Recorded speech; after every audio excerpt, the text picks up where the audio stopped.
It's incredibly significant that things can change on a dime. A state of local emergency remains in place for Calgary, but the latest forecast has the city optimistic as they monitor peak water levels and river flows amid heavy continuous rain. I'm here by the Bow River, which has risen noticeably due to that heavy continuous rain. Now, the city says they're exercising an abundance of caution when it comes to the response, due to the floods in 2013, which devastated the city. A rainfall warning remains in effect. A wind warning ended Tuesday afternoon, but some neighborhoods in Calgary saw toppled trees due to the wind.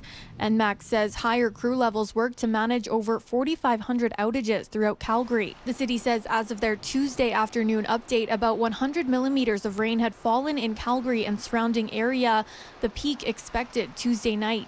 Because some of it fell in the mountains, that slowed down the runoff.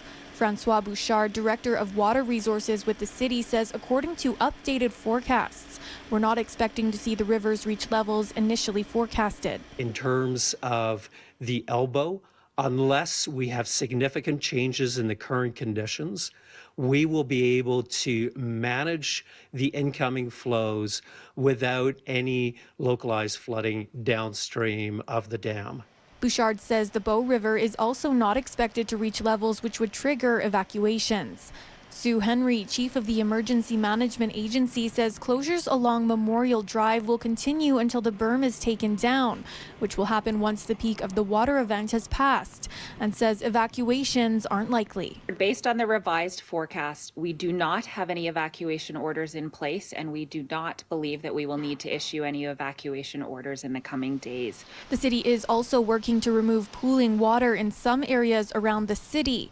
Mayor Jody Gondek says Calgary learned from the flood of 2013, and with all the work done since then, this event shows we are prepared. Preparation for this event to date has shown us that plans and processes are in a very good place. Gondek says because so many were severely affected in 2013, this may be surfacing some emotions for some.